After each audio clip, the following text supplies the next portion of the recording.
इस मूवी की शुरुआत में हम एक नोट देखते हैं जिसमें हमें बताया जाता है कि सन 1945 से सन 1962 के बीच यूएस गवर्नमेंट ने 331 परमाणु परीक्षण किए जिसके रेडिएशन से लोगों की आनुवंशिकता पर प्रभाव पड़ा, लेकिन उसे वहां की गवर्नमेंट आज तक नकारती आ रही है।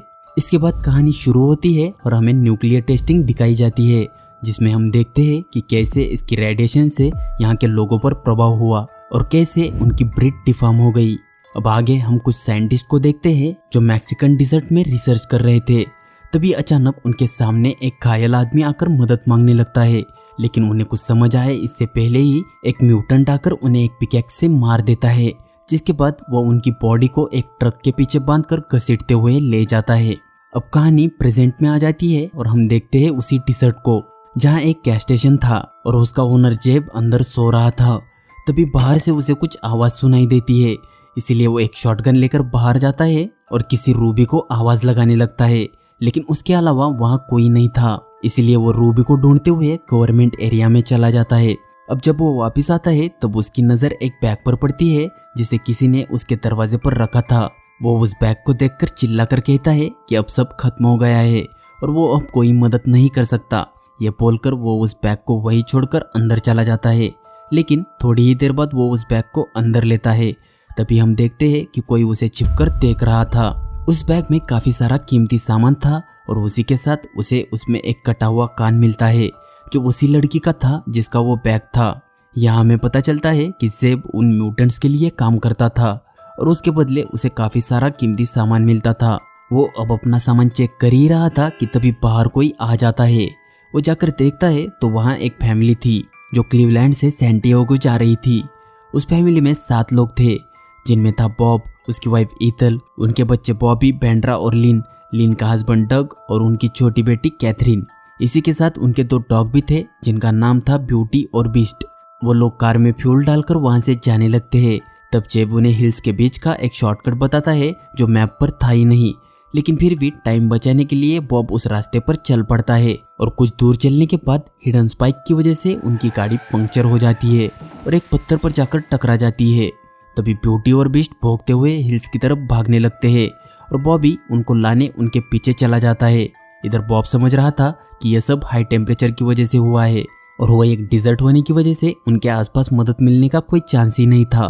तब बॉबी अपने डॉग्स को पकड़कर ले आता है, लेकिन हिल से उन्हें कोई छिपकर देख रहा था और उन्हें यहाँ से निकलने का कोई रास्ता नजर नहीं आ रहा था। इसीलिए बॉब फैसला करता है कि वो पैदल ही वापस गैस स्टेशन पर जाकर मदद लाएगा और डग उसी रास्ते पर आगे जाकर किसी से कांटेक्ट करने की कोशिश करेगा और बॉबी सभी लेडीज के साथ यही रुकेगा। इस पर सभी लोग मान जाते हैं और बॉब अपनी सेफ्टी के लिए अपने पास एक गन रखकर एक गन बॉबी को देता है, लेकिन डग अपने पास गन नहीं रखना चाहता था। इसके बाद वो दोनों अपने प्लान के मुताबिक चल पड़ते हैं। कुछ देर बाद ब्रेंडा ट्रेलर का दरवाजा खोलती है जिससे ब्यूटी बाहर निकलकर भाग जाती है। इसलिए बॉबी उसका पीछा करने लगता है और पीछा करते करते वो काफी दूर निकल जाता है। तब उसे वहां खून पड़ा मिलता है, इसलिए वो उस खून का पीछा करता है और देखता है कि किसी ने ब्यूटी को बीच में से चीरकर मार दिया था। ये देखकर वो काफी ज्यादा डर जाता है और वहां से भागने लगता है, लेकिन भागते भागते वो एक चट्टान से नीचे गिरता है जिससे वो बेहोश हो जाता है। तब एक डिफॉर्म लड़की उसके पास आकर बैठ जाती है और यहाँ हमें पता चलता है कि यही रूबी है जिसे शुरुआत में जेब आवाज दे रहा था। रूबी बाकी म्यूटेंट्स की तरह नहीं थी क्योंकि वो बॉबी के पास होने के बावजूद उसे नुकसान नहीं पहुंचा रही थी। इसी के साथ वो उसे अपने भाई गॉगल से भी बचा रही थी जो एक चट्टान पर बैठकर ब्यूटी की टांग खा रहा था। इधर डग चलते चलते एक बड़े क्रिएटर के पास पहुंच जाता है जिसमें कई सारी गाड़ियां खड़ी थी। इसीलिए वो हर एक गाड़ी चेक करता है, लेकिन उनमें कोई भी चलने लायक नहीं थी। उधर बॉब भी गैस स्टेशन पर पहुंच जाता है, लेकिन तब तक रात हो चुकी थी।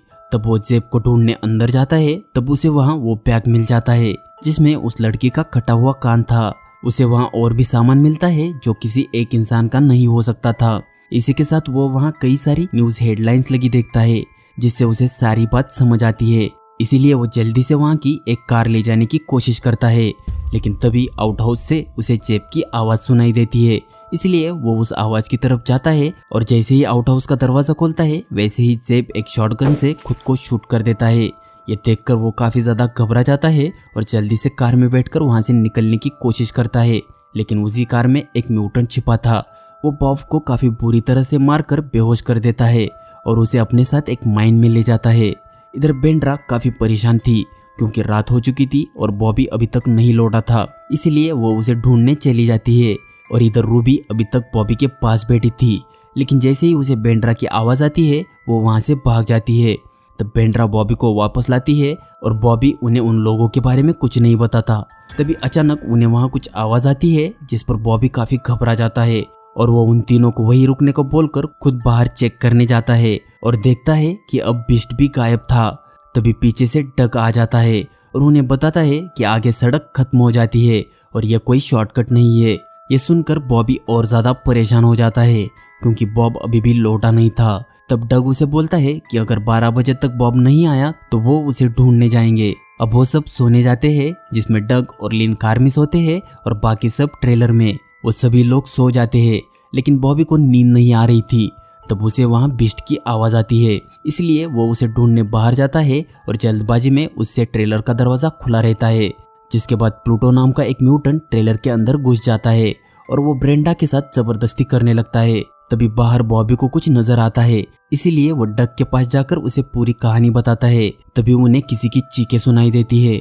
तब वो देखते हैं कि वो चीखें किसी और की नहीं बल्कि बॉब की थी और उन म्यूटेंट्स ने बॉब को कुछ ही दूर जिंदा आग के हवाले किया था।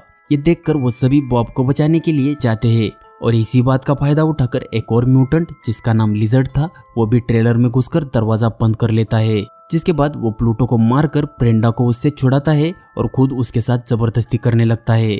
और इधर बॉब उनकी आंखों के सामने जल रहा था, लेकिन वो उसकी कुछ भी मदद नहीं कर पा रहे थे और बॉब उनकी आंखों के सामने मर जाता है। तब लिन को ब्रेंडा की चीख सुनाई देती है, इसीलिए वो अंदर जाकर देखती है। तब वहाँ लिजर्ड उसकी बच्ची को गन पॉइंट पर लेकर उसे ब्लैकमेल करता है और उसके साथ जबरदस्ती करने लगता है। लेकिन तभी इथल एक पत्थर लेकर वहाँ आ जाती है और उसे मारने ही वाली थी कि वो उसे शूट कर देता है। गोली की आवाज सुनकर डग और बॉबी ट्रेलर की तरफ भागने लगते हैं और इधर लिजर्ड ब्रेंडा को भी शूट करने ही वाला था कि तभी लिन उसकी पाँव में एक स्क्रू ड्राइवर घुसा देती है, जिसके बदले लिजर्ड उसे भी शूट कर देता है। इसके बाद वो ब्रेंडा को ले जाने वाले थे कि तभी डग और बॉबी को आता देख वो दोनों वहां से भाग जाते हैं।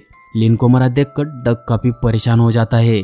तभी उसे उसकी बच्ची का ख्याल आता है और वो देखता है कि वो वहां नहीं थी। इधर हिल से गॉगल उन पर नजर रख रहा था। तभी बीस्ट उस पर झपटकर उसे मार देता है। इधर अपने हालात देखकर बॉबी काफी गुस्सा होता है और वो अपनी गन लेकर उन्हें मारने निकलने लगता है, लेकिन तभी डग उसे रोककर समझाने की कोशिश करता है और तभी बाहर उन्हें किसी म्यूटेंट की आवाज सुनाई देती है। इसीलिए वो बाहर जाकर देखते हैं कि बीस्ट गॉगल का कटा हुआ हाथ लाया है जिसमें एक वॉकी टॉकी थी। अब सुबह होते ही डग बीस्ट को लेकर अपनी बेटी को ढूंढने निकलता है और बीस्ट उसे एक माइन में ले जाता है और उसका पीछा करते हुए वो माइन की दूसरी तरफ निकलता है जहां उसे एक बस्ती दिखती है। इधर बॉबी और ब्रेंडा उन म्यूटेंट्स के लिए ट्रैप बिछाने लगते हैं और डग छिपते छिपाते उस बस्ती में पहुंच जाता है।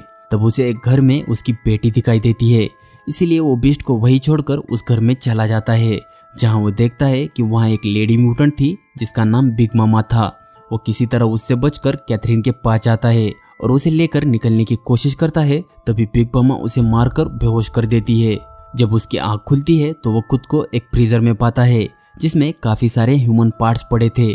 उसे देखकर वो बाहर निकलने के लिए झपटता है और जैसे तैसे बाहर आकर सावधानी से आगे बढ़ता है। तभी उसे बिग ब्रेन नाम का एक म्यूटेंट मिलता है, लेकिन न्यूक्लियर टेस्टिंग की वजह से वो पैरालाइज हो चुका था। वो उसे अपनी कहानी सुनाकर अपनी बातों में उलझाए रखता है।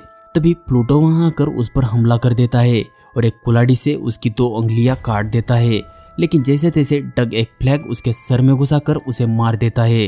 तभी बाहर से एक और म्यूटेंट उसकी तरफ बढ़ रहा था, लेकिन डग छिपकर उस पर हमला करके उसे भी मार देता है।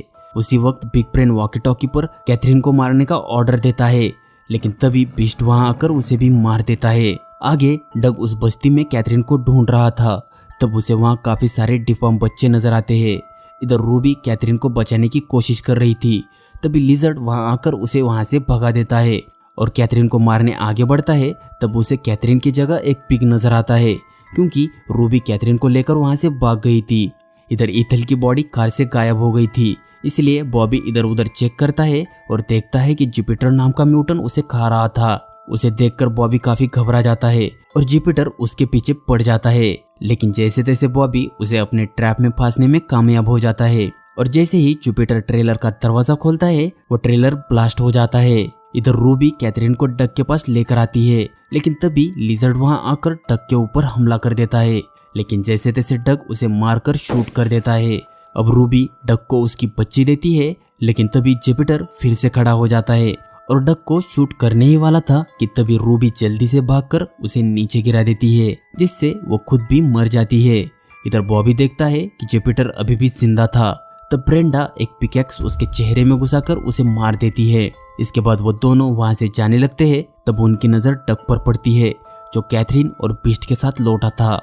वो दोनों उन्हें देखकर काफी खुश हो जाते हैं और चैन की सांस लेते हैं। लेकिन हम देखते हैं कि अभी भी कोई उन्हें देख रहा था और यहीं पर यह मूवी खत्म हो जाती है।